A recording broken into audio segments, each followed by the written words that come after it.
অসৎ হলে রাত্রিদিন সোনার খাটে নিদ্রাহীন, সৎ হলে শূন্য হাতে চিন্তাবিহীন রাত্রি কাটে। সুতরাং সৎ এবং সততার কোনো বিকল্প নেই। দূরত্ব বেড়ে গেলে দূরত্ব কমানো যায়, কিন্তু গুরুত্ব কমে গেলে গুরুত্ব ফিরিয়ে আনা যায় না। মানুষের পতন সেই সময় শুরু হয়ে যায় যখন নিজের আপন মানুষকে হারানোর জন্য অন্যের পরামর্শ নেই। জীবন হেরে যায় নিঃশ্বাসের কাছে, আর মানুষ হেরে যায় বিশ্বাসের কাছে। অতিরিক্ত গুরুত্ব দিতে গিয়ে আমরা কিছু কিছু মানুষের কাছে নিজেরাই নিজেদেরকে অনেক সস্তা বানিয়ে ফেলি। রাজারা গরিব হলেও মনটা রাজার মতোই থাকে, কিন্তু ছোটলোক হঠাৎ ধনী হয়ে গেলে মনটা ছোট লোকই থাকে। জীবনে কাউকে বেশি গুরুত্ব দিতে নেই। আপনি যাকে বেশি গুরুত্ব দেবেন তার কাছেই আপনি বেশি গুরুত্বহীন হয়ে যাবেন। তার গুরুত্বহীনতাই আপনাকে সবচেয়ে বেশি কষ্ট দেবে। কেউ ব্যস্ত নয়, যার তোমাকে যতটা প্রয়োজন সে তোমাকে ততটাই গুরুত্ব দেবে। শ্বাস যেমন আমাদের শরীরকে চালায়, তেমনি বিশ্বাস চালায় আমাদের সম্পর্ককে। শ্বাস শেষ তো শরীর শেষ, আর বিশ্বাস শেষ তো সম্পর্ক শেষ। যখন কারো প্রতি ভালোবাসা বেশি হয়ে যায় তখন সেই ভালোবাসা সুখের চেয়ে কষ্ট বেশি দেয়। এই দুনিয়ায় সবচেয়ে সস্তা হলো পরামর্শ।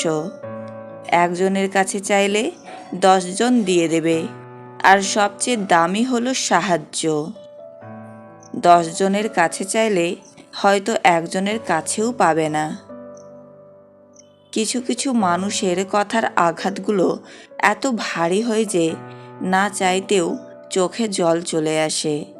কাউকে অন্ধের মতো বিশ্বাস করলে সে তোমাকে অন্ধ ভেবে ঠকিয়ে চলে যাবে, এটাই বাস্তব।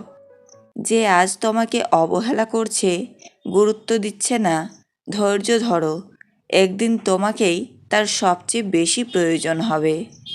নিজের জীবনের লড়াই নিজেকেই লড়তে হবে। জ্ঞান অনেকেই দেবে, কিন্তু সঙ্গ কেউ দেবে না।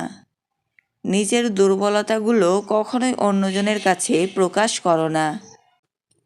সে যেই হোক, পৃথিবীতে দুর্বলতার সুযোগ কেউ সহজে হাতছাড়া করে না।